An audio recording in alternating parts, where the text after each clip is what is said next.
I think at this point it's safe to say Activision Blizzard is the most evil video game company ever. And not because their games are shitty, they made Overwatch and that's a crime against humanity, sure.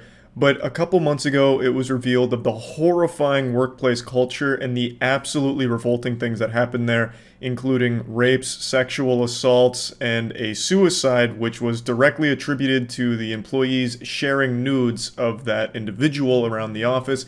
A whole multitude of disturbing, awful things. But somehow all of that was just the tip of the diarrhea iceberg, just a little appetizer, a small hors d'oeuvre to hold you over for the main course, which dropped yesterday.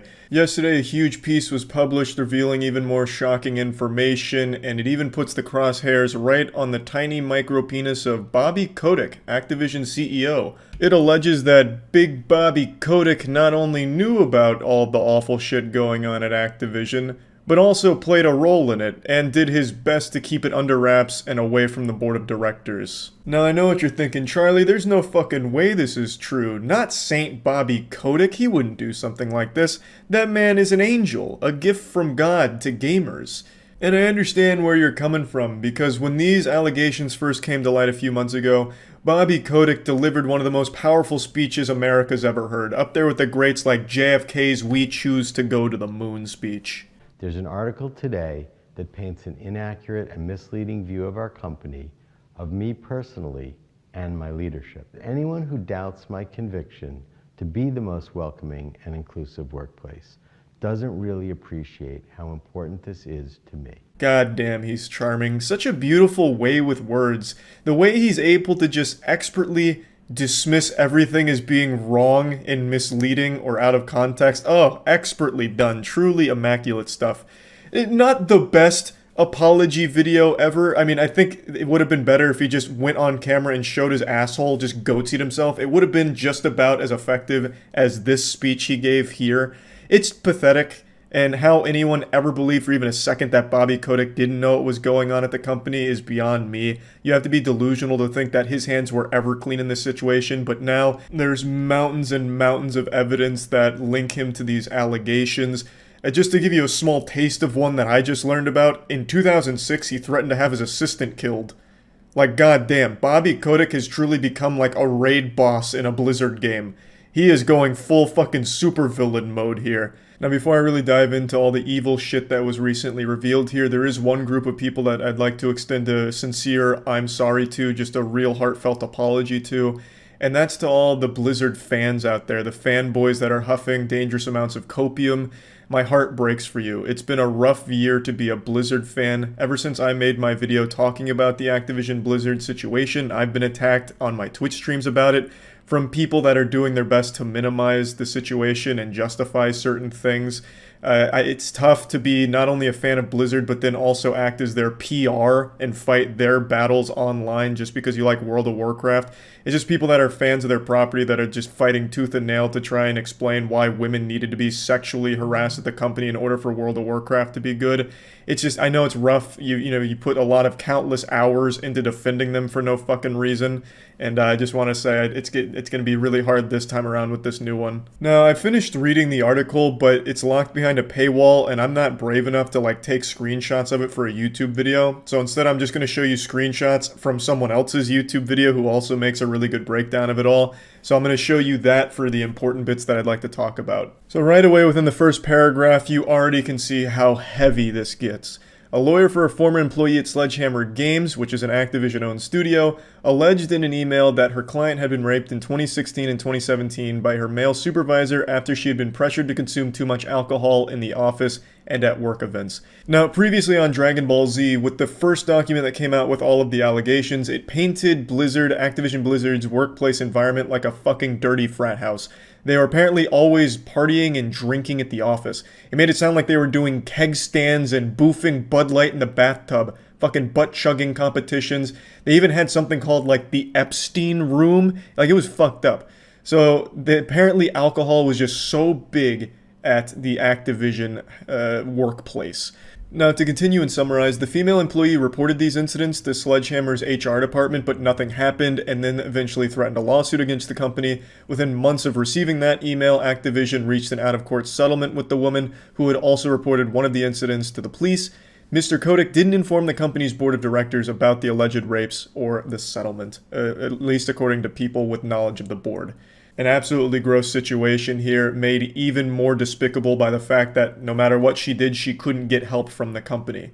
This is also extremely important because this shows that it wasn't just isolated to the Blizzard insane asylum. It wasn't just fucking Blizzard over there where all the bad shit was happening, like a lot of people were saying, like, oh, Activision's fine. It was just those Blizzard hooligans going wild. No, Activision's great. It just Blizzard was being naughty. This is clearly much more than just Blizzard. This is full-on Activision has a problem. This is Sledgehammer Games, which is an Activision-owned company. It is not associated with Blizzard. These are two separate departments, so clearly this stretches beyond just Blizzard.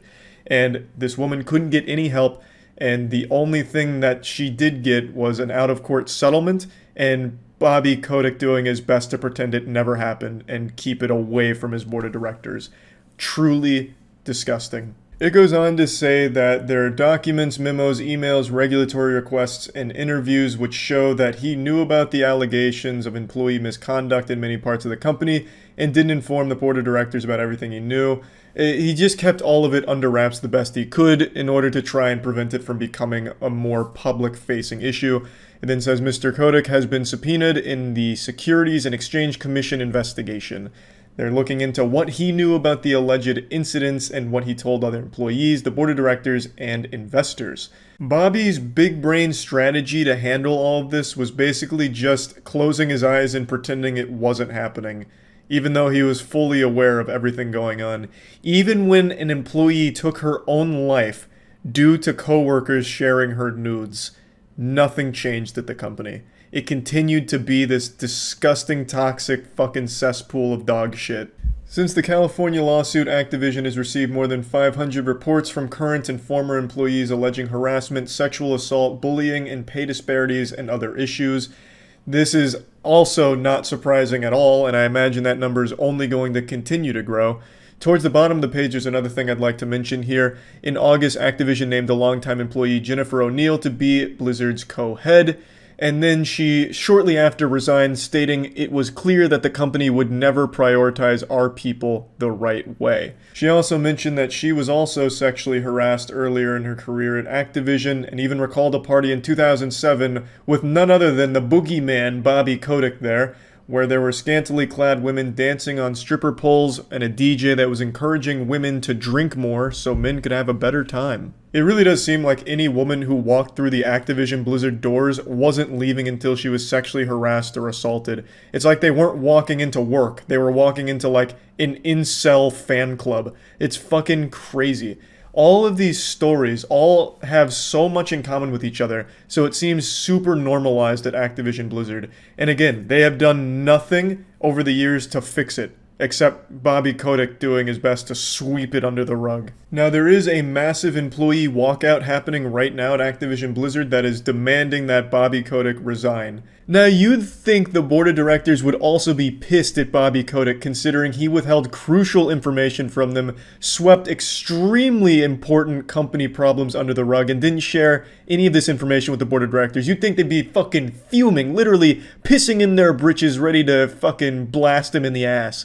But you'd be wrong, because the board of directors stands behind him 100%. They are literal cucks. Bobby Kotick is cucking his board, and they're totally fine with it. Here's their statement.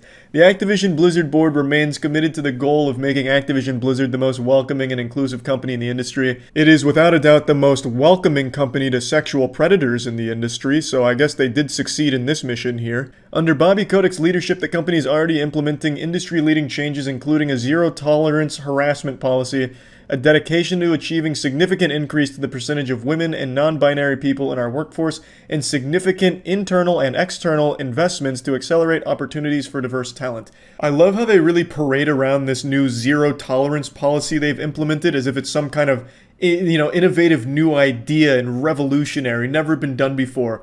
Oh, you're finally going to stop letting employees sexually harass and sexually assault other employees? Wow!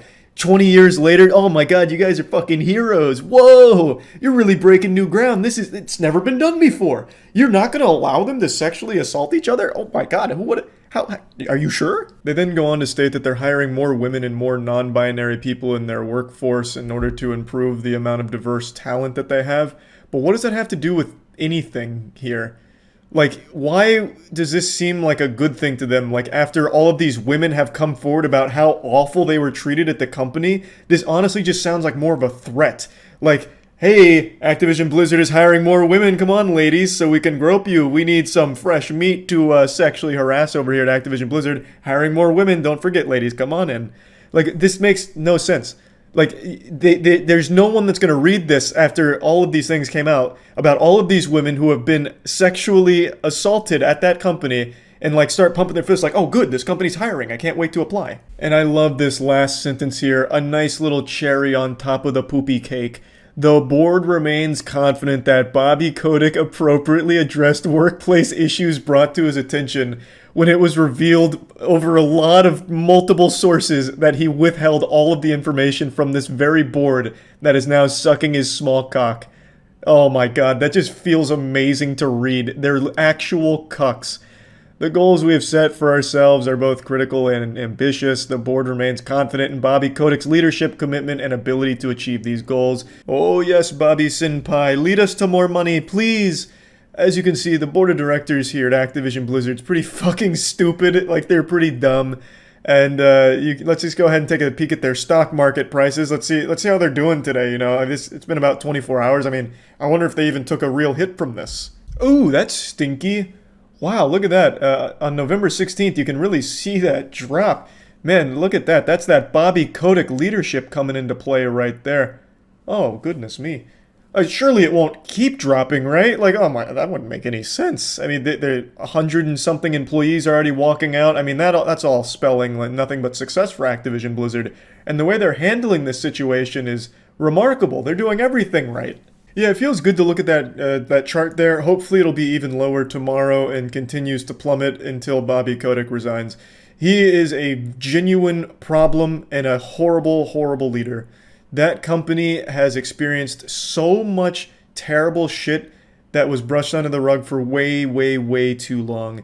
And I'm super happy to see all of it being brought to the public attention now.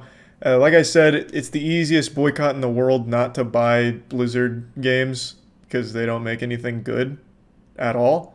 And that extends to Activision as well. I already regretted buying Call of Duty Vanguard, and I regret it 20 times more now than I did having played through that insufferable shit experience.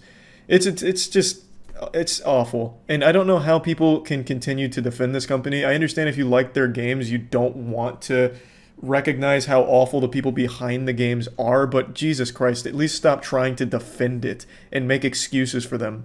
They're not paying you to be their damage control or their PR, so stop doing it. It's just, this is awful, indefensible stuff. And I really do hope for a good conclusion for everyone that was involved in this situation and all of the victims at Activision Blizzard. I wish them the best. Yeah, that's about it. See ya. There's something very special about the way entertainment companies are run. It feels like the people at the highest level are just these soulless husks in suits that don't even understand what fun is. I honestly wouldn't be shocked to learn that half the CEOs of major entertainment brands have been lobotomized. Who remembers a couple years ago when EA tried to convince the world that their loot boxes aren't a greedy cash grab meant to squeeze as many doubloons out of their customers as possible? They were actually surprise mechanics meant to be fun. No, this isn't shady or unethical. They're fun surprise mechanics. Point I'm making is there's no shortage of delusional companies in the entertainment space. And now I think we have a winner for the most delusional company out there at the moment. Wizards of the Coast / Hasbro. I'm going to put them together because it's still not super clear to me who's the one at the helm making these bafflingly awful decisions that are sinking their companies. So, Wizards of the Coast is responsible for a lot of things that you probably love. For example, me, Magic cards. While I'm not a huge Magic the Gathering player, like actively competing in like MTG Arena or anything like that, I did get very into collecting the cards. In fact, throughout all of 2016, I spent it trying to collect every masterpiece from the Kaladesh set. And I do have that finished, as well as Amonkhet as well. So I was a big collector of Magic the Gathering and a big fan of the property. So you can imagine my surprise and disgust when I learned that last month, Wizards of the Coast pulled down its pants and planted their stinky ass in the face of every Magic the Gathering fan. They announced the 30th anniversary set for Magic the Gathering. It was supposed to celebrate 30 years in the business. However, it was a complete fucking disaster for so many reasons. This is a great video right here that goes over everything wrong with it, so I highly recommend checking it out if you're curious.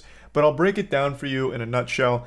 Magic the Gathering, in their 30th anniversary set, announced that they'd be reprinting some of the most famous cards, you know, like the Black Lotus that I'm sure all of you have heard of before. However, this was a set that was priced at $1,000 per 4 packs. For 4 packs, you get randomized cards, so you don't even really get the cards you want, you're still gambling on them, for $1,000. So you could just get like actual fucking popsicle sticks in your pack, but you paid $1,000 for it. And not only that, none of the cards are legal. You can't use any of the cards, they're fake. You're paying for proxies, they're not real fucking cards. So you're paying $1,000 for 4 packs of randomized garbage, hoping that you get like one of the Power 9, and you can't even use them. It's a giant scam. Like, you're just getting hosed for money. It's extremely greedy. It was a terrible celebration for 30 years because this was just them spitting in the community's face. Another slimy thing they did is they refused to allow local card shops to carry 30th anniversary packs. You could only get them directly from Wizards of the Coast, so it shut down card shops even being able to offer these. There's a lot of other things that went into it, but this is just the glaringly obvious stuff because it's Wizards of the Coast just slapping the community and showing complete disrespect for them. And this was only one of 2 major fumbles they've had in the last month. Their biggest one is what I'm actually here to talk about today. Wizards of the Coast is behind Dungeons & Dragons, as I'm sure most of you know. Dungeons & Dragons is arguably one of the most popular brands ever. Dungeons & Dragons is something I'm sure everyone's heard of. Even if you don't play it, even if you joke about it, you call everyone a turbo nerd who plays it, doesn't matter, you've heard of it. It's an extremely recognizable name, and now Wizards of the Coast and Hasbro are using it like a cum rag. They have just potentially ruined what made Dungeons & Dragons such a massive success. There's another great video going over this topic in detail, so I highly recommend checking this one out if you're curious as well. The links to both of these videos will be in the description. I just want to hit on the broad topic here and go over everything. So, Wizards of the Coast is targeting Dungeons & Dragons because they believe it is under-monetized, which is of course scary for the communities that love these games. I've only done one full Dungeons & Dragons campaign, and I had a great time doing it. Don't really want to talk about the GM behind the game. That was a whole can of worms that, you know, we don't need to get into the weeds of. But the game itself, I really loved it, and I definitely understand people's passion for it. So the community's outrage here is warranted 100% because their idea completely shuts down pretty much everything that made this game so popular. So let me go ahead and put a bib on you as I feed you these vegetables. Hasbro's not doing so hot financially. They dropped 40% last year, and they've had to cancel quite a few projects. And they started to realize, well, Wizards of the Coast and Hasbro started to realize that Dungeons & Dragons, being their biggest IP, isn't super well monetized when you look at the actual, you know, nitty-gritty of it. It's estimated that Dungeons & Dragons has pulled in about $1.3 billion. However, they've only seen around 100 to 150 million in revenue from D&D. So they're leaving a lot of money on the table, and they're doing everything they can to get their hands on those extra schmeckles that they're not currently putting in their pocket. So they started turning their attention towards the community and speculating on how could they monetize that sector, because that's by far where most of the money is being generated. Something like Critical Role, which is the biggest stream on Twitch when it comes to the amount of money that it's bringing in, like subs and all of that. Critical Role is a third-party Dungeons & Dragons production that is their own custom experience and campaign that is so big that it even got its own Amazon Prime show. So there's a lot more like Critical Role, but they're by far the biggest. It's very much so that Dungeons & Dragons has the most success because of their open game license. And who better to monetize than the people who create their own content better than them?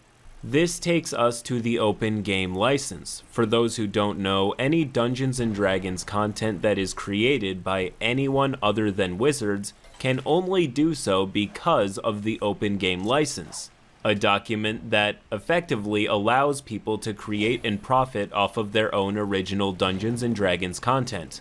No paperwork needed, no need to pay anyone royalties, just go for it. I would argue that the open game license with Dungeons & Dragons is solely responsible for its massive explosion over the last decade, because this Dungeons & Dragons content, the homebrew, all of these custom campaigns, have been a massive success online. And now you can take that old open game license and shove it right up your ass, because it is worthless now. According to new information, as well as, again, some unconfirmed leaks, but there is a lot of meat behind the authenticity of it. There's a lot of things that suggest that this is accurate, and I'll get into that in a moment. According to these upcoming changes, all of that is obsolete. So, 3 things that you're immediately going to have to do is you're going to have to agree to these new terms that are coming out. You're going to need a badge on your work, and you're going to need to report everything that you're selling using the Dungeons & Dragons property, as well as report all of your earnings, like 50 grand plus, stuff like that. But that's not the worst of it at all. That's small potatoes compared to the bigger changes. So one major thing that is now 100% going into effect, as I understand it, is if any of these custom campaigns are making above $750,000 in a year, they're now going to be subject to royalties that will need to be paid to Wizards of the Coast. Now, you might be hearing that number and being like, wow, that's a lot. That sounds reasonable. These are major players like Critical Role. I mean, they should be paying royalties. And you can debate that all night and day till the cows come home, that's fine, but it only gets more brutal from there and more suffocating. So it's not only just targeting the major big boys, it's kind of targeting everything, at least according to the leaks. And mind you, this seems to be applied retroactively, so anything that existed on the old open game license is now obsolete. That whole agreement is unauthorized. Yesterday, January 4th, a journalist named Linda Codega stated that she received the new OGL from a reputable, unnamed source. You will owe 25% on any money that you make that exceeds $750K. The leak also says that if you release on Kickstarter, you only have to pay 20%. Which sounds strange, but the director of games at Kickstarter, John Ritter, retweeted the thread with the leak and said that Kickstarter was contacted after Wizards decided to make OGL changes. So this is where the information's coming from. This is where the leak all started. Now, I think there is a lot of merit behind this being a very real possibility, considering that a higher up at Kickstarter retweeted this document, as well as giving more insight that Wizards of the Coast did contact them about that 20% share. So that feels like this is something that they're strongly considering implementing sometime relatively soon. Now let's get to the change that is by far the scariest one for the community. In here it says, one of the caveats is the company can modify or terminate this agreement for any reason whatsoever, provided we give 30 days notice. So what does this mean? Well, a lot of you may have found $750K to be reasonable. Like, okay, that's a lot of money. They can take some royalties on it. That's fine. But with this in here, it's them saying, okay, it doesn't really have to be $750K. As long as we give you 30 days notice, we can come swoop in and terminate this whenever we want. Or they can modify it whenever they feel like it. Like, hey, Junior, I saw you and your high school theater troupe was running this YouTube channel for a D&D custom campaign. You guys made $3,000 in ad revenue over the last year. Well, Hasbro's really fucking sinking down the shitter right now. We're down another 40% this year, so I think we're going to come take some royalties on that. Here's your 30-day notice, just, giving you a heads up. Like, they can now just continuously change things as long as they give you that notice. There's just no security. There's no stability for anyone that is making these third-party D&D, this content, anything like that. It's just a very scary area for it to be in right now. And if all of these leaks are accurate, if all of these changes do come true, I absolutely could envision this being the end of Dungeons and Dragons. Because no one's just playing vanilla Dungeons and Dragons, not to the level that people are doing these third-party stuff and their own custom adventures. So, if that element is gone, most people are just not gonna really play. Like, you know how many new people Critical Role brought to Dungeons and Dragons? An incalculable amount. That's how probably the majority of people have found it more recently, is things like Critical Role and the other big players in the space. So if they can no longer flourish, well, you're gonna lose a lot of potential players or a lot of existing community members. They'll go somewhere else. They'll start their own stuff in a less restrictive environment. It is absolutely a potential community killer here. They've made an enemy out of the people that use their property. The people that are the biggest fans, they have now vilified. And I don't see how they could possibly view this as a positive change that'll end up making them more money.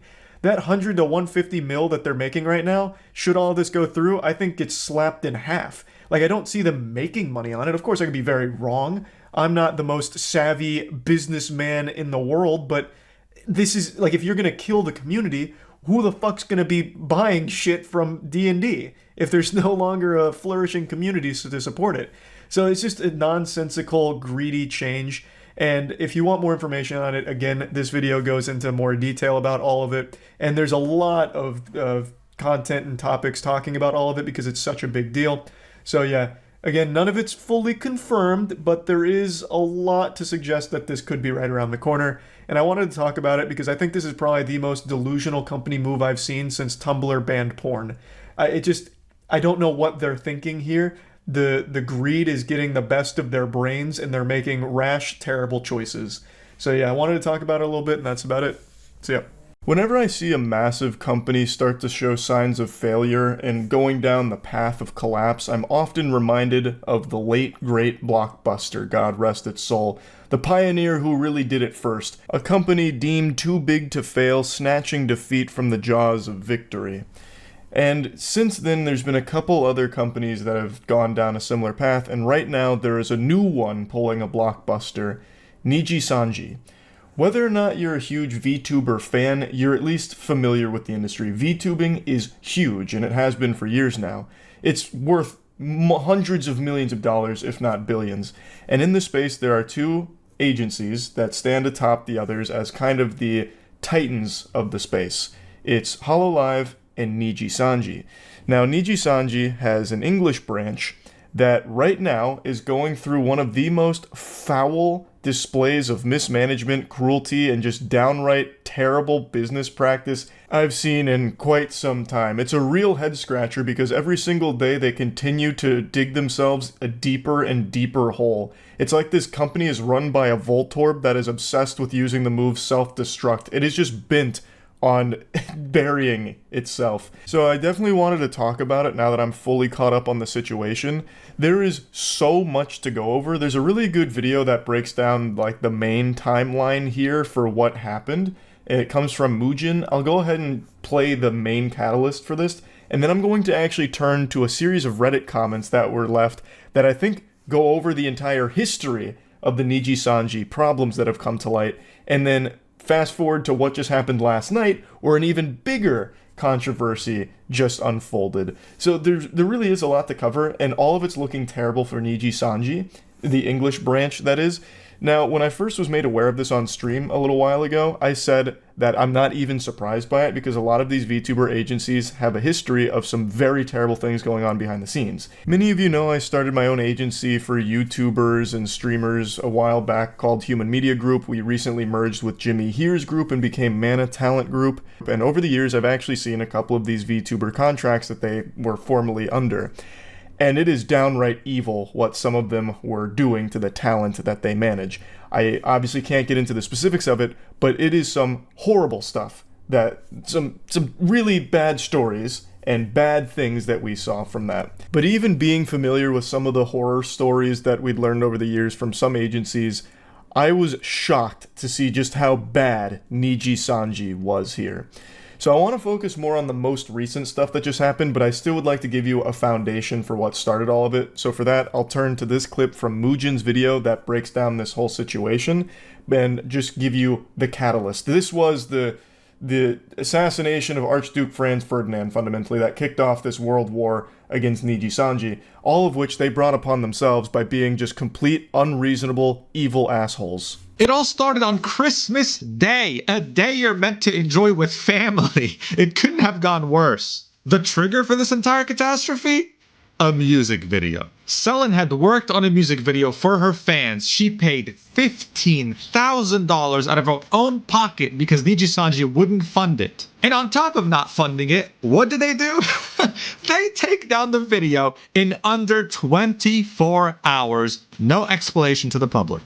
Remember what I said about corporations and how they have access to all social media of their VTubers? Yeah, that's what happened, and she couldn't do anything about it. All she could realistically do under the very tight contracts and NDAs of a corporation is make up a vague tweet, sort of explaining what's going on to her fans. Selin was a VTuber that was very popular and was with Niji Sanji's English branch. And she had a history of being super involved in her community. She called them Dragoons. And she wanted to do a special music video for the community and paid $15,000 out of her own pocket to make it happen for the fans. And she posted it, thinking that it was totally okay to do because she self-funded it when Niji Sanji declined to, but they made a big stink about it and took the video down, even though she had permission for the song that was used and even though it came from her own piggy bank instead of theirs. They didn't like that it didn't get the proper approval through the internal management. Because the way Niji Sanji runs their company, it's with a fucking iron fist. You need permission to fart on stream as a VTuber under that agency. And since she didn't get all of the proper channels to sign off on it, they took it down. Which of course was a huge hit to Selin and her community because they worked very hard on that project. So she made a vague statement explaining that, well, management took it down, but she actually encouraged her community to re-upload it across the platform because she wanted it to live on. And she assumed that would be okay because, it's not on her channel anymore, so they shouldn't have a problem with it. But they did. This soured relations between Selin and Niji Sanji, and behind the scenes it led to a lot of harassment and bullying from Niji Sanji against Selin. Because out of nowhere, on December 27th, she tweets on her account, "I apologize for the silence. I've been in the hospital after an accident and will be staying there for a few days to be under supervision. I just got back access to my phone yesterday." Now, of course, people were happy she was out of the hospital, but the concern was still there. It was very vague and people didn't know what was going on. The Selin Tatsuki termination notice. "I will not be silenced anymore. On December, I was hospitalized for an attempt that was caused by a buildup of bullying from within and being in a toxic and poor environment for numerous months that led to my breaking point. I requested to leave first, but on more neutral terms on the 26th of January. Obviously, I chopped this up and Frankenstein together this little segment to give you a very concise timeline. So, Selin made a post about how she's going to need to take some time away after an accident that landed her in the hospital. Everything was very vague. Eventually, she explains that she's been discharged from the hospital, and then shortly thereafter, Niji Sanji English branch announced the termination of Selin Tatsuki. The termination letter is very poorly explained as to why she's exactly being fired. Now, when it comes to VTubers, there's two ways that departing a company goes. One is a graduation stream, where they graduate from the company and it means that they are leaving on good terms. So they have like a big send-off farewell stream and that's the end of it. Sail off into the sunset, sunshine and rainbows, it's a happy ending. You get the good ending. Or there's this, where you just get publicly terminated and just fucking slapped down by the company like this. And in this case, obviously, Selin got the latter, where they just said, she's gone. Now, if you're not familiar with VTubing, when you sign with an agency like Niji Sanji, they basically own you. They give you your VTuber avatar, they own all of your socials, your channels, everything.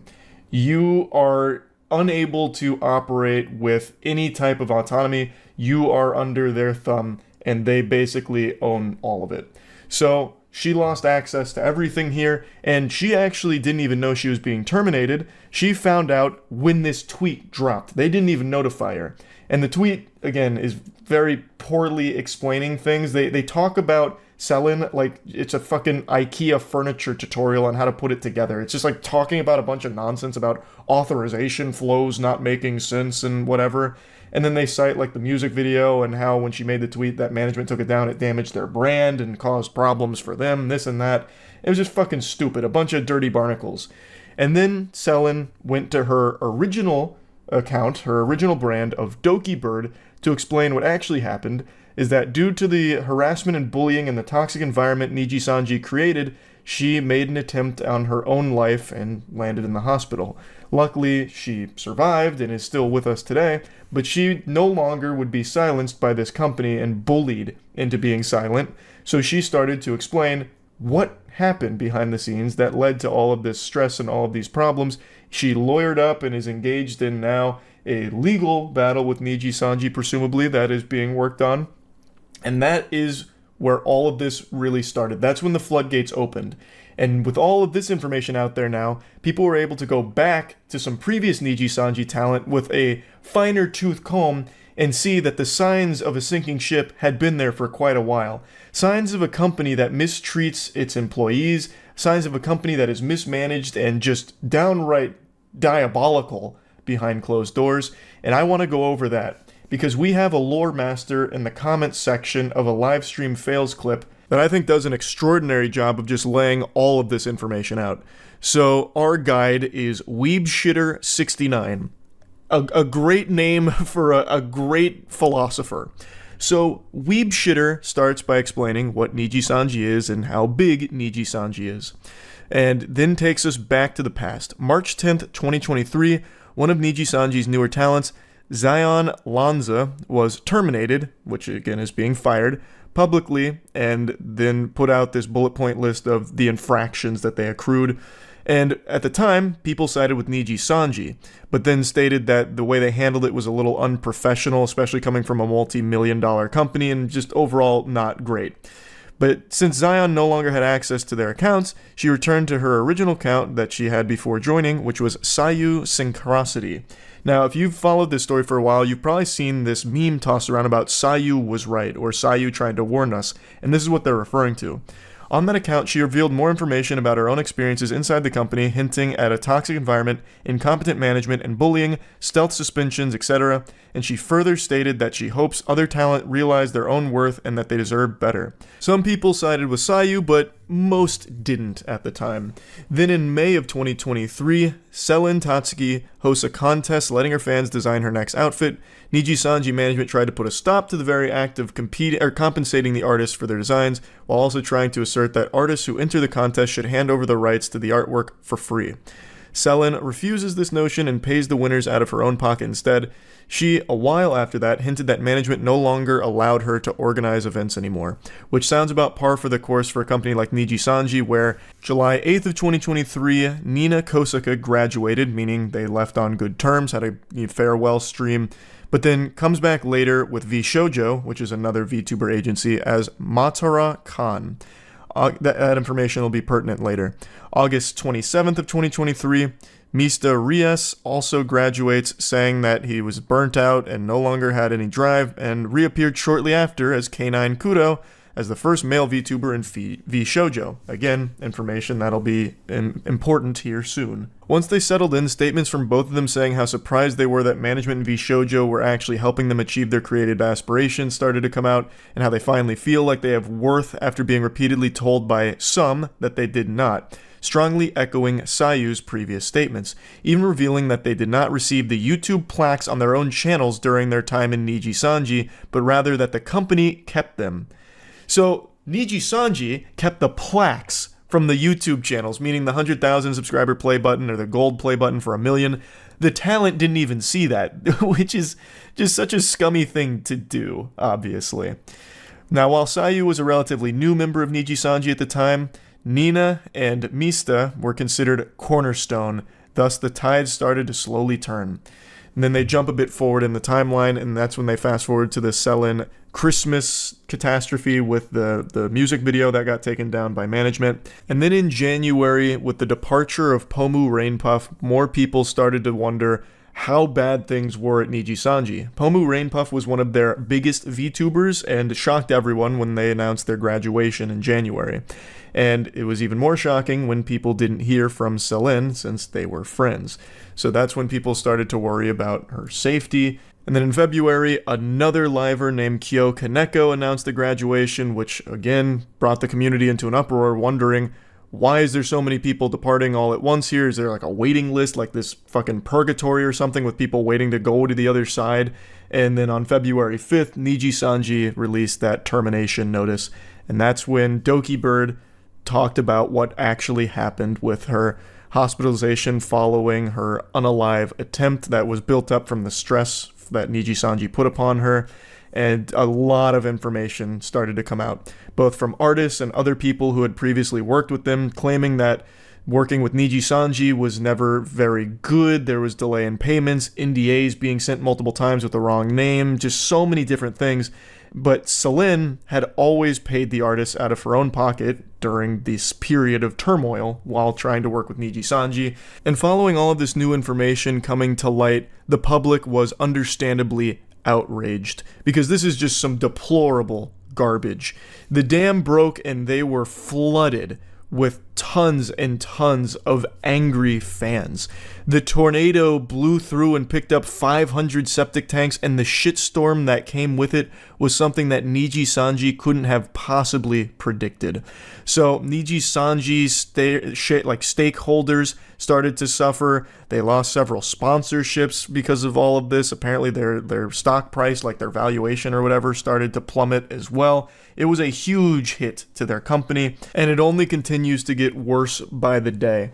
So Celine revealed that she had spent like $250,000 of her own money on projects throughout the last year there, so she made no profit. And a very interesting piece of information that people brought up is that in December of 2022, Mista Rios had a slip of the tongue revealing that talent only gets 1% of merch sales, and other reports stating that it was a whole 2%. And this serves to showcase that Niji Sanji doesn't just harass and bully their talent directly, they also financially fuck them. That is downright criminal.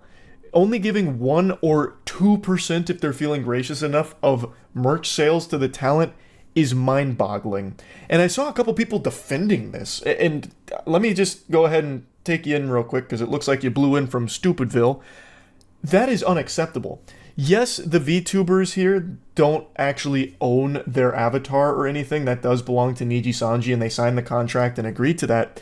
But without them, that merch doesn't move. They are still the sole force for why that merch sells in the first place, thus should be compensated fairly. If they don't make that tweet about the merch being available, if they don't talk about it on stream, 0 people buy it. And to only give them a 1 or at most 2% cut of that is just laughably pathetic, and it's just depraved, really. And this also led to a meme that you've probably seen if you've been keeping up with it, about how Niji Sanji's CEO was too busy on his yacht that he built on the back of his talent through exploiting them financially. It comes from this information, where apparently the CEO had flexed that he had a yacht that he had recently purchased or something. I didn't look into that too deeply, but I keep seeing that pop up everywhere with people citing different sources for it. I believe that that's probably something that happened because they are legitimately just exploiting their talent here. This is a completely unacceptable split. Under no circumstances should this be allowed. That is crazy. And what's even crazier is I know they're not the only ones that do that to their talent. In the VTuber space, I have seen some very unfair deals. Now, not this bad. I will say this is exceptionally horrible. But I wasn't surprised to learn that when I first saw that they take 98% of merch sales, because these VTuber agencies look for every possible way, at least the contracts I've seen from some of them, to squeeze every dime possible out of that talent while not letting them get the lion's share most of the time. I'm having to tiptoe around this a little bit because I don't want to get in any hot water with it. But yeah, it fucking sucks. That is awful. Now back to the Weeb Shitter archives here. Weeb Shitter then talks about what happened last night, which is what I want to talk about as well. So, the clip that he is referring to is Doki Bird was streaming. She has now come back to streaming, trying to, just have a good time with her community again, and things are going extremely well. She went from 10,000 subs to now over 500,000 subscribers. Her first stream back had over 100k concurrent. Absolutely fucking crushing it. And last night during her stream, which was her first gaming stream since being back, she had to end it early because fellow livers Alira Pandora, who'd been quiet since the announcement of Selin's termination, started a stream at the same time called A Message from Niji Sanji. And during the stream, she was joined by other Niji Sanji VTubers, Ike Eveland and Vox Akuma. Both of them were thought to be friends of Selin, or Doki Bird, and they read a totally not scripted message expressing how sad and betrayed they felt that Selin had given out personal information, like real names and other required information, about livers in her legal document that she sent over to Niji Sanji, and some of them stating that they had thoroughly read through it, as well as presenting Discord snippets between Selin and management, when it was presented by them thinking that it would absolve them. Now, I truly believe that Niji Sanji forced them to make this video. I think that they were 100% pressured into making this statement. I don't think the VTubers chose this, nor do I think they really believe what they were saying, because you'd have to be on some goddamn idiot juice to think that that was a good idea. Obviously, this is just inviting everyone in the community to throw tomatoes at you and scream, "Boo, boo, you stink." Like, it is a terrible statement from them, and the obvious big problem here, one that Doki Bird also had to call attention to, is that it seems Niji Sanji seemingly shared confidential information with these parties that are unrelated to the issues, which could potentially include her medical information. Which is fucking illegal. You can't do that. You can't just share this personal information. You can't break NDAs, and you certainly can't share sensitive medical information. There's protections in place for that. That's a highly illegal thing to do. Meanwhile, goofballs at fucking Niji Sanji here were real loosey-goosey with Doki Bird's information. Confidential information, it seems. So I'll go ahead and play the clip from Doki Bird when she learned about all of this. Despite everything that has happened, I was very sad to find out a personal document that was only shown between 3 different parties had to be leaked out, because it was a document I made for my lawyer, and it was a document that was not supposed to be shown anywhere else but to me and my lawyer, and to the lawyers on the other side, and we were promised it was not to be shown anywhere else. Because that's how the process is supposed to work in a fucking legal battle, where you're not sharing confidential information with others unrelated to the fucking legal battle taking place. But I guess Niji Sanji, being the goobers they are, for some reason tried to weaponize that information by giving it to Selin's friends, and most likely, I'll say there's a high chance, forcing them to make that video a message from Niji Sanji, which is a terrible video that I don't think they wanted to make, because they have to have known it'd be a disaster for them on a personal level. Like, their careers are definitely taking a hit because of that. Like, and I feel like they'd know that for sure.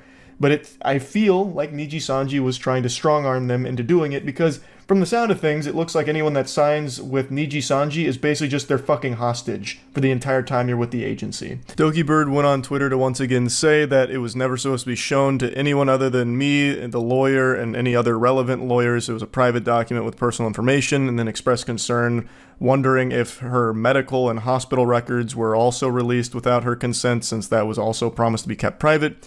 She says she's currently talking to her lawyer, and thankfully only her diagnosis and reason for hospital stay was reported without further private info being disclosed. So that's currently where everything's at right now, and Niji Sanji is bleeding out. So much so that the CEO made his own little YouTuber apology video, which is trash. I was going to play you clips from his apology video, but with Niji Sanji, you never really know what stupid shit they're going to do, so I didn't want to risk getting a strike on it for covering it. So instead, I'll just go ahead and refer to the article here. One of the main things that he apologizes for off rip is that after announcing the termination of Selin, there was a notice that was published saying that the impact this would have on the company's performance would be negligible.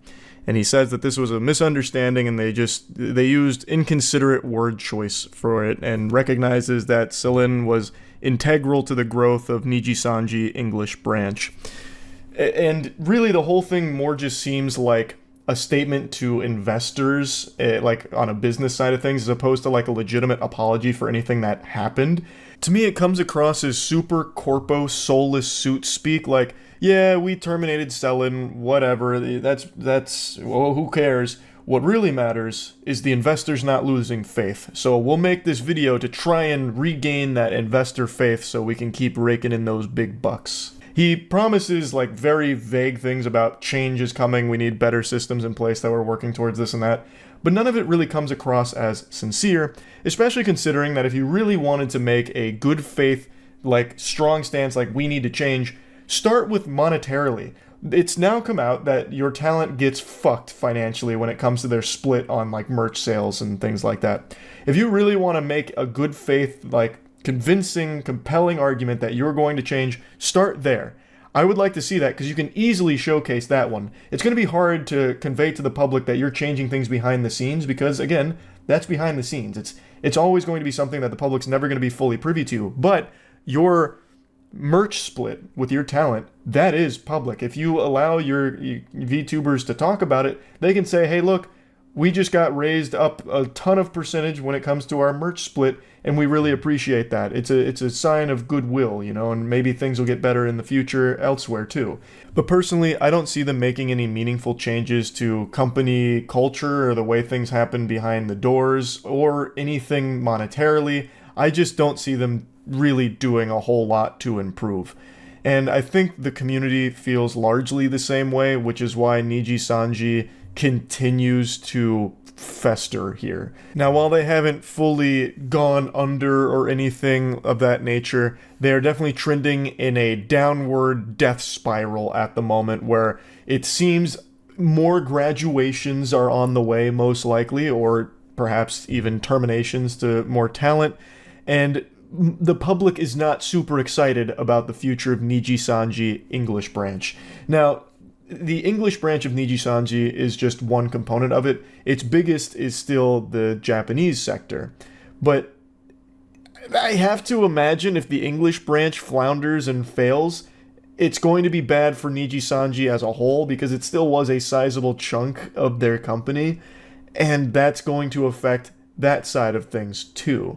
So it's definitely something that they wouldn't like to see go away, I would imagine. But it's looking like it's going towards that direction. So anyway, I just wanted to cover this a bit because it is a huge deal, and one of those situations where a company that was really at a point where it was probably too big to fail is starting to fail. Truly by their own mismanagement, own problems, and own toxicity. And I'm wishing the absolute best for Doki Bird going forward. Hopefully the legal process she's engaged in is smooth and an easy W, and hopefully her streams continue to pop off. So best of luck to her, and yeah, that's really about it. See ya. A couple days ago, a friend of mine, Matt, came over. You might have met him before. He's a good friend of mine. I've known him for a long time, and we had a little play date. And he came over, and we got to talking. We got to yapping a little bit, blabbering about really evil companies. I think it started because we were going through, like, Meta. And as we were going over, like, Meta and all of their shadiness, and it naturally led to, like, TikTok and Twitter and Amazon, the whole kit and caboodle. And then we ended up just diving down the rabbit hole of just discussing, like, evil companies in general. So I just fired on the OBS and started recording the conversation. This is really just a stream of consciousness and ranting about bad companies and learning about how some companies we knew were bad were even worse than we thought. And I just decided, hey, maybe you'd find it interesting. Or maybe you just want to hear about some shitty companies. So here's two stupid assholes talking about some of the evil corporations in the world. So there's some companies I know are evil, but I can't put my finger on why, like BlackRock. Right. And Blackstone. Exactly. And any, like, Black plus one of the, yes, Geode exactly. is, like, bad. They're always, it almost feels like they tried to make the evilest company. Yeah, like, so what is BlackRock? They're an investment group, right? Exactly, and that's everybody's. There's also BlackRock Bar and Grill. They're fine. Evil. I don't like their food. They're fine. And then, so BlackRock, investing. they own everything, right? Like just everything in the world. You should look. Yeah, I'll get the size of their investment fund. Yeah, and then Blackstone is, what do they do? I don't know what Blackstone is. Okay, that's Massage Stones. Yep. Blackstone's definitely a company. Oh, I typed in Backstone. I see what went wrong. Okay. Yeah. There you go, Blackstone. And it's an investment management company. And type in who owns Blackstone. I bet it's BlackRock. Oh no. The geodes go deep. Stephen A. Schwarzman. Blackstone. Over 1.1 trillion in assets. Under management. All right, now let's see. BlackRock assets. BlackRock has 10.01 trillion in assets under management. Oh wow. Now what about Rupert Murdoch? He's not a company. Well, he is kind of a company. He's got a company, right? Well, he has every company. He is the media mogul. So like every news agency is Murdoch backed. Well, he looks like Dana Carvey in Master of Disguise when he's trying to get into the Turtle Club. You're absolutely right. Just older. Yeah. Also, one thing I've always thought, Rupert Murdoch is the most evil sounding It name is possible. Did you see it in the Super Bowl? They gave him a shout out. I did. They said shout out Rupert Murdoch. Yeah, I forget why. He probably owns the broadcasting rights. Oh, that's right. He owns anything that hits the television screen. Yep. Murdoch's got his little winky in. Oh, he founded Fox. Oh wow. I'm pretty sure you know the show Succession. Yeah, I haven't watched it, but I know it. There we go. I'm pretty sure the main guy in Succession is based on Rupert Murdoch. That makes sense. I think if you're in media, you're evil. Yeah. Like, if you own media corporations, you are evil. I think that's fair. Like, I feel like it's also only owned by 3 people. Now, I think the most obvious one that we can definitely I was going to say, do we want to put our number 1 out there? Yeah, United Healthcare. It's UHC. Yeah. Well, the good news is, checking UHC's website, they claim that they approve and pay 90% of all medical claims. How is that not just false advertising? It's just a we know it's not true. It's just legitimately a blatant lie. It's so good. Greedy and evil. Like, needlessly evil, too. Like, outrageously, comically, cartoonishly evil. Yes. I think it's worth mentioning, when we say United Healthcare, I'm talking more about, like, even just general health insurance being the worst company in the world. I think they are the worst of the them, worst, yeah. But they're all terrible. There's not a good health insurance provider. Every other healthcare company probably loves UHC because they take all of the heat. That's also horrible. Like, these are all bad. Yeah, they're all not good. Burger King is actually going to be on the worst companies list. It's like the worst. I can't put it as 2. It wouldn't be 2. It'd be I'd put it in the top 20, just because the food is so almost inedibly bad that I think you have to give a special spot on a list of worst companies because they consistently have the worst possible food options. All the time. And just to be clear, in our opinion. Yeah, well, if we want to get factual, Long John Silver's probably worse than Burger King. If we want to be factual. Boeing. Oh, Boeing! Get in the This list is going to be so tough. I almost just want a bucket that we throw all the bad companies in. Yeah. Because I know UHC's up here. It's in a different league, really. Boeing's a really good one because Boeing, not only are the planes not performing well and they just stranded astronauts in space on the Starliner for the last fucking 14 months.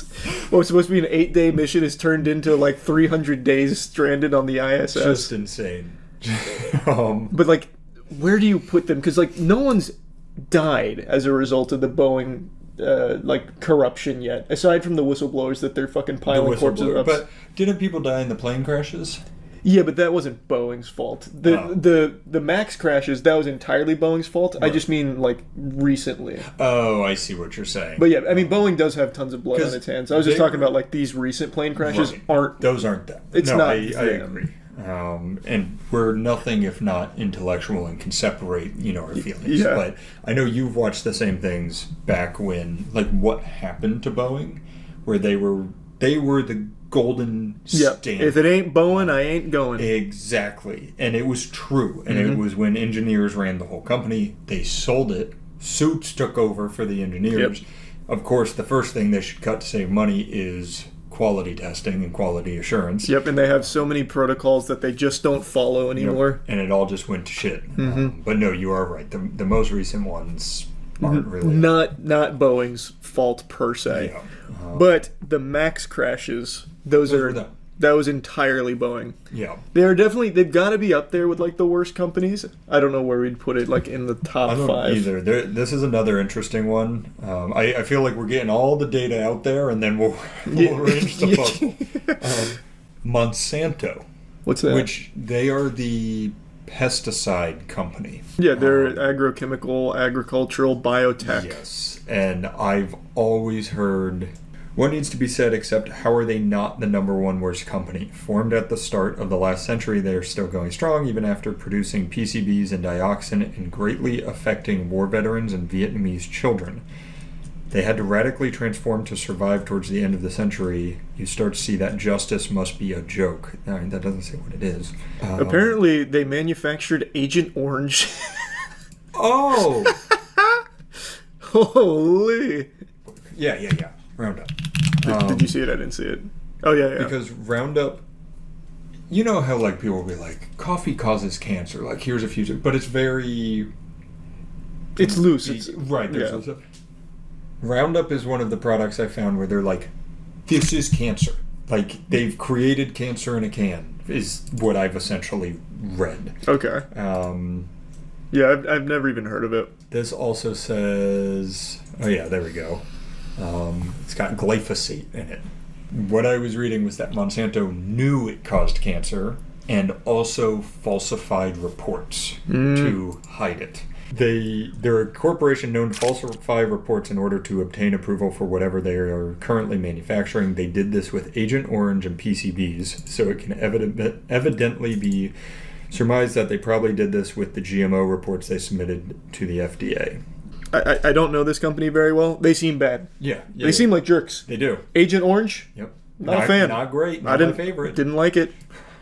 I did get reminded. Nestle. I was just about to say that. Nestle. I was literally about to say Monsanto reminded me of Nestle. They have to be in the top 3. It is still great. But do you remember like the baby formula controversy for Nestle? Careful examination of Nestle's marketing behavior shows that Nestle entry into low and middle income formula markets caused 212,000 infant deaths per year among mothers without clean water access at the peak of the Nestle controversy of 1981.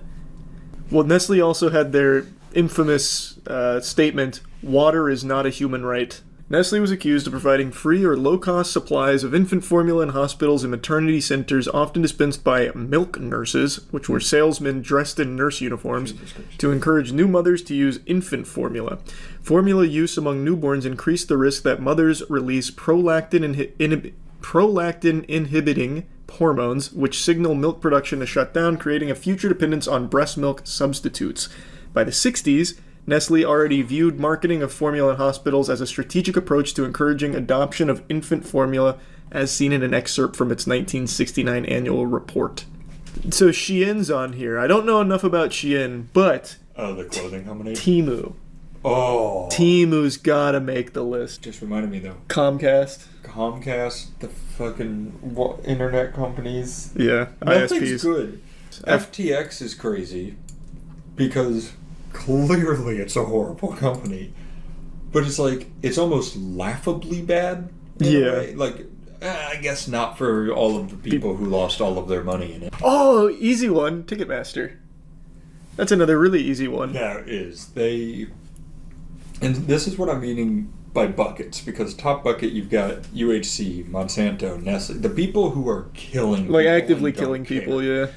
And then the next bucket is like you guys fucking suck. Yeah. Like, you are greedy as all. It's just, get out. it's a scam, yeah. Yeah. It's a huge racket where Ticketmaster owns Live Nation, and like Ticketmaster has all the fees and shit. Yep. They're still in a legal battle right now, which is a With pretty who? Like, which side?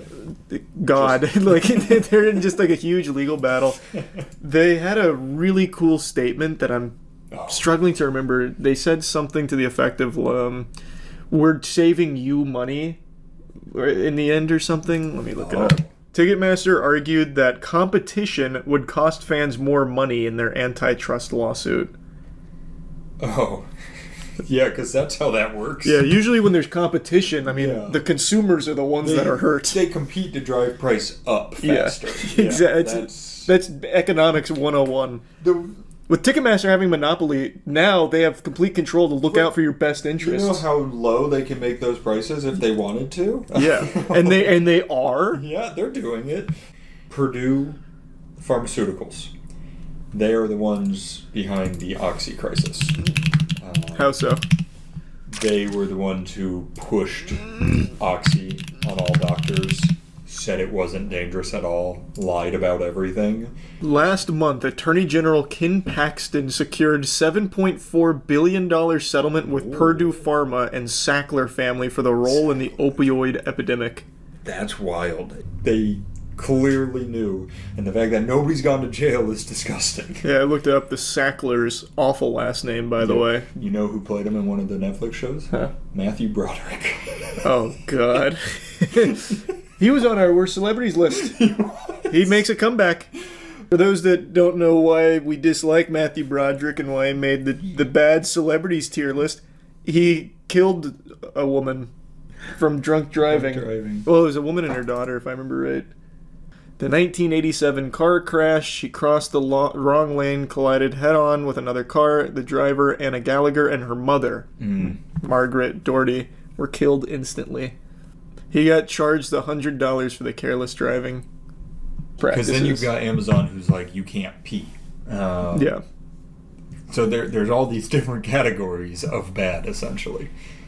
Bank of America is one that's always going to be on the list. I feel like that one's also pretty obvious. I feel like there's big industry sections too, like banks in general, healthcare in general. Lockheed Martin. I mean, they're... Nintendo. The way... That one should be pretty clear. I don't like Nintendo. The way they handle everything. They shit on the community. They have the most anti-consumer, archaic practices. There's Ubisoft, because they're absolutely in the shitter. Yeah, like and I think there's a lot of these gaming companies. That's why I think I'm saying it's our list, not the objective list. Yeah. Because I would put a lot of these gaming companies on there in my mind. But they also just wouldn't be anywhere in the same ballpark as like, a UHC. Yeah, as a... Exactly. Or a Lockheed Martin. Yeah, we've got UHC, Lockheed Martin, Nintendo, Burger King. There's just so many bad companies. So how do we narrow this down to 10? And how do you want to? I don't know. I don't think we need to. We can just be ranting about shitty companies. This isn't even a list at this point. We're just talking about the worst companies. Yeah. I think we know which the worst in the world is, though. It's got to be health insurance, right? It has to be health insurance. I feel like there's no world in which it's not. Like, our top buckets are health insurance, pharmaceuticals. I'm trying to think of how I would encompass, like, Monsanto and Nestle. While you think about that, I'm going to go to a special bucket and put some poop in it. I'll be right back.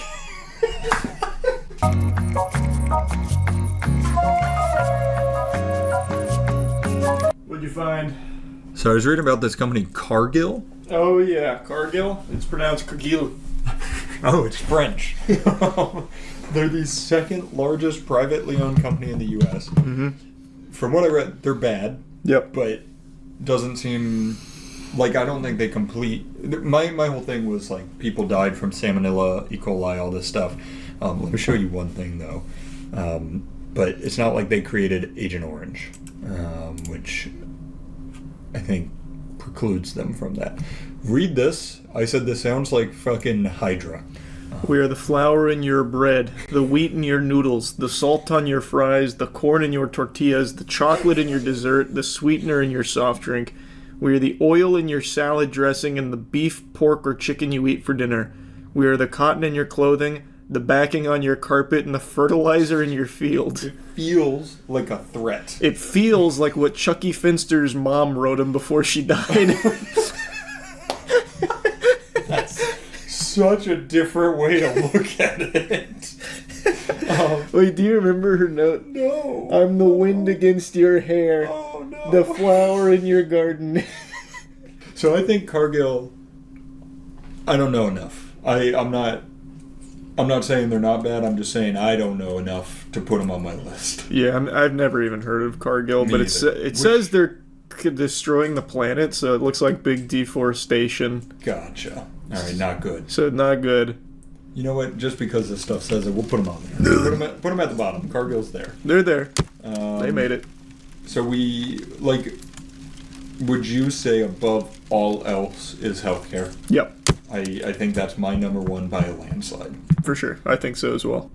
I think the category of doing really bad things and knowing that you're doing it, and once again, people are dying, but just not to the same level as like a UHC who's just denying sick people help. Yeah, so that'd be pharma, the Purdue Yep. Pharma, Purdue Pharma. Nestle. Yep. Yeah, I don't think. I think there's a lot we missed, for sure. We can keep digging through. No, we don't need to. I feel like there's just so many it'd be hard to pinpoint. Like, I think there's so many that are obvious, like Apple, Yeah, and that's the human rights violations, I feel Yeah. like, which is Amazon maybe towards the top of that. But once you get into that, it's all of them. It's Apple, it's Nike, it's every clothing manufacturer, 90% of clothing manufacturers. Like, we didn't even think about cigarettes. Cigarettes is it's so easy. But this is another category in my head. does that make them evil though? Because you smoke it and you know it's bad for you. I think they're probably more. I think they almost go along with an Exxon in my head, because the amount of money and campaigning they do, at least back then, to convince you they're not bad. That's true. They used to do that. And then I think it's all malicious negligence, where you go, I know this is bad, but it makes me money, so I'm going to do everything in my power to keep making this money. Yeah. BlackRock's on there. Pornhub, porn in general. Yeah. Makes sense. Well, see, I know. I thought we were doing worse, not best. What is this one? I don't know. Try pulling it up. I thought that was... Is that Titleist? The worst golf Worst balls golf I've ever had. Oh, God. Is that just England? I think that's a car brand. I think we hit the good ones. I think we've hit the good ones as well. I don't think there's any like glaring behemoth we missed or any. No, we can finish off with our most hated companies, which is Burger King. Naturally. Artesian builds. Defunct companies. Yes. You happy with that list? I'm happy with that list. Good work. Good work today.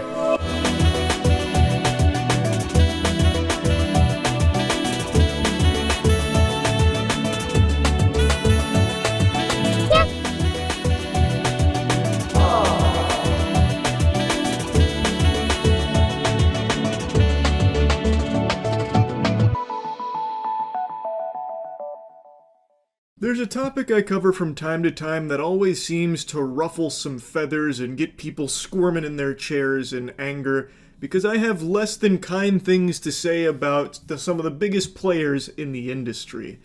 But I just can't help myself. I can't bite my tongue on it. I'm like Winnie the Pooh poking a beehive because I'm addicted to the honey inside. And in this case, that honey is vindication. For a while now, I have bah-humbugged VTuber agencies. I've seen a lot of the contracts that some of the top talent were locked into with these organizations, and they are extraordinarily corrupt.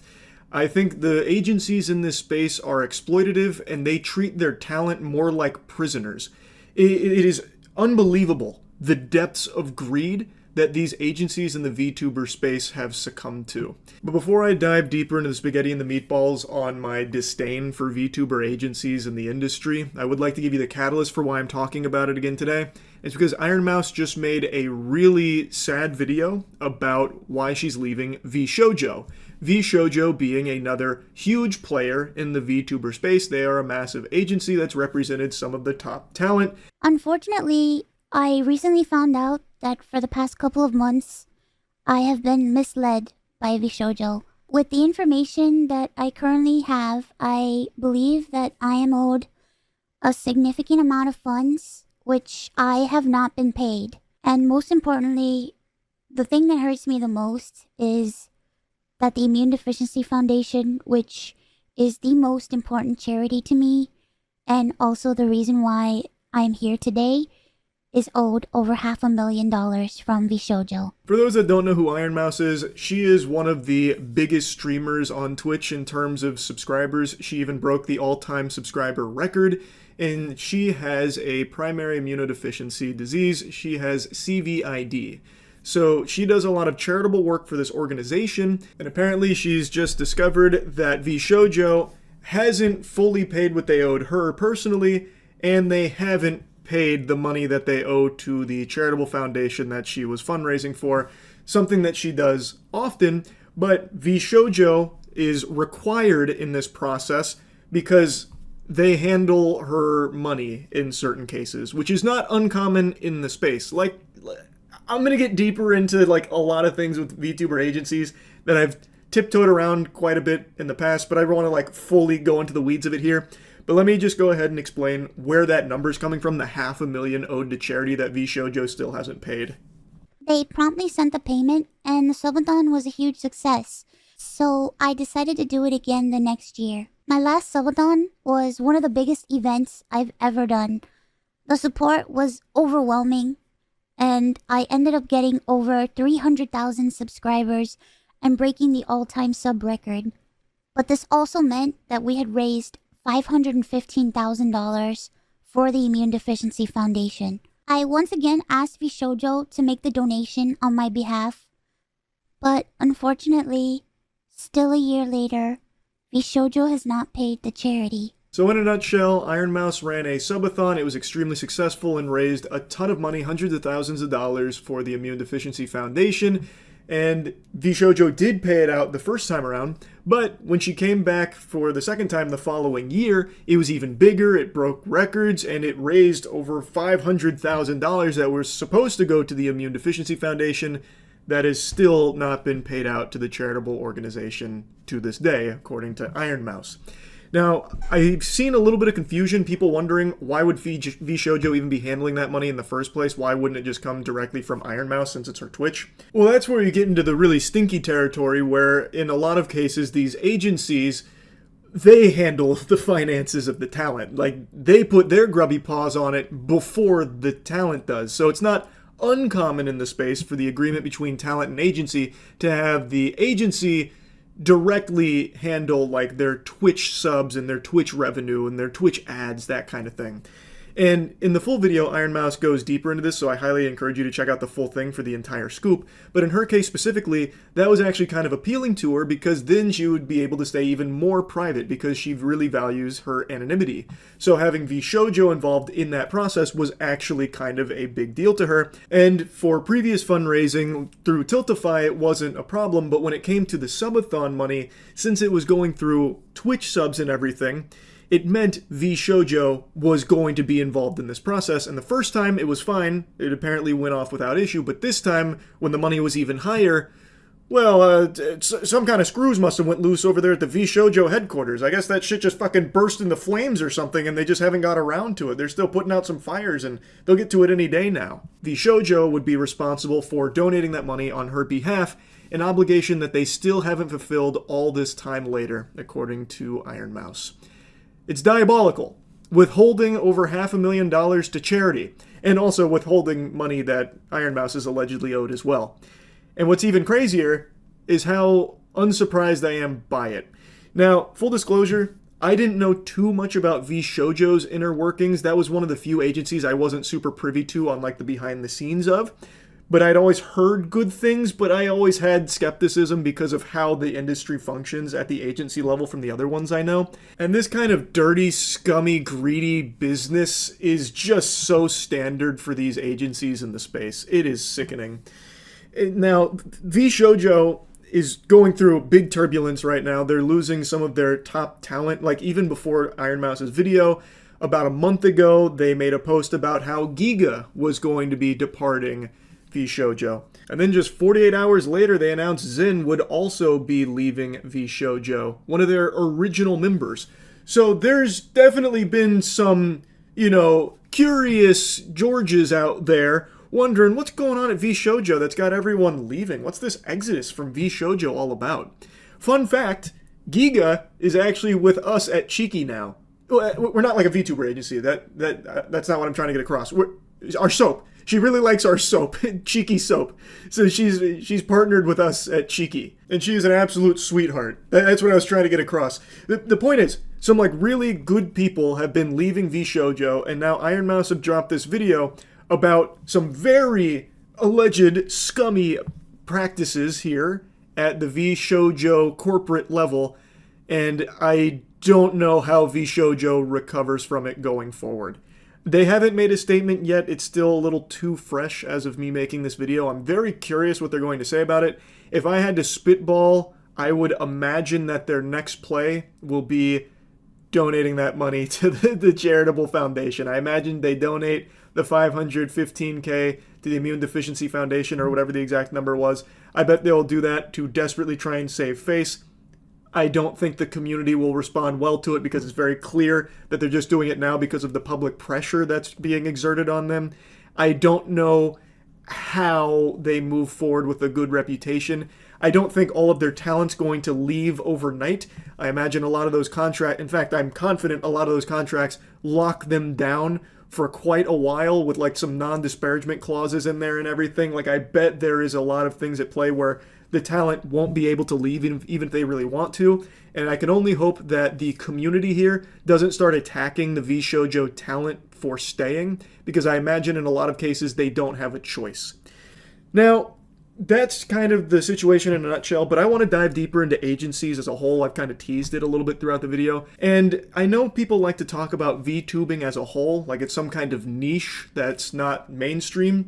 That couldn't be further from the truth. It is a multi-billion-dollar industry, and it is so lucrative. And these agencies have swooped in and made sure they are the ones getting the lion's share of that money, and they'll kind of trickle down, drip feed a little milk from their titties to the talent that's under their umbrella. And what's even more disgusting is they fed people shit and gave them a taste for it, an acquired palate, normalizing their greed, where the talent, the ones that are actually gathering the audience, the actual VTubers, they don't see most of the money that they bring in. The agency does.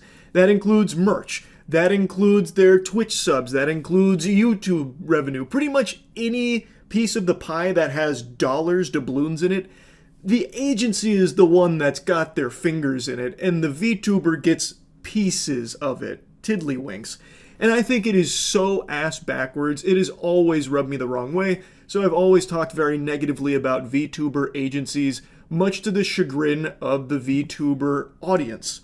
The audience that watches VTubers is very loyal to their favorite creators in the space. So they get very upset when the 5'6" Florida man Neanderthal shoots spitballs at the agency that represents their favorite VTuber, because the community, like the relationship between the agency and the VTuber, is one that's supposed to be built on like a tight connection, like this partnership, almost like a family. But nothing could be further from the truth. It's about as much of a family as like the prison warden is to the prisoners. I just think it is completely unacceptable the way a lot of these agencies treat their talent. I also think a lot of people have been completely misled by them on the industry as a whole, where they act like there's only one path to success when it comes to VTubing. Or at least they did, not so much these days. It's starting to kind of get a little more clear that you don't have to sign with them. But for the longest time, it was as if there was only one path to success in the space, which was signing with an agency, where they basically give you a career. They grow you through their network. they give you all the tools to grow, but they basically own you. And I know the argument a lot of people make is, well, they gave you your career. You do owe them like 90% of the money that you generate. That makes sense. Without them, you were nothing. And I just think that is completely delusional. I think you've been brainwashed to think that. It's a little different nowadays where so many people are doing really well independent. There are so many independent VTubers that are crushing it, and a lot of formally contracted talent for agencies have left to be indie and are still doing really well. So it's being proven that you don't need these agencies to succeed as a VTuber. And I understand, like, you know, they do help speed up the growth of the career because then they just plug and play to like their network and just have eyes on you by default. But from everything I've seen, it just never really seems worth the trade-off. Like, you never get a better deal. So like, let's say you start with them and then you explode and become the biggest VTuber in the world. All the ones I've seen, the contracts don't scale with that success, so you still are locked into a bad deal. And now the agency just makes a killing off of your success and you kind of stay in the same spot more or less. Like, it just doesn't ever really feel worth it to do that when you can still be very successful without these agencies. And it just sucks to see that it is still so common that these agencies are greedy scumbags, like in this case here with VShojo apparently. But anyway, just wanted to yap about this a bit. That's about it. See ya.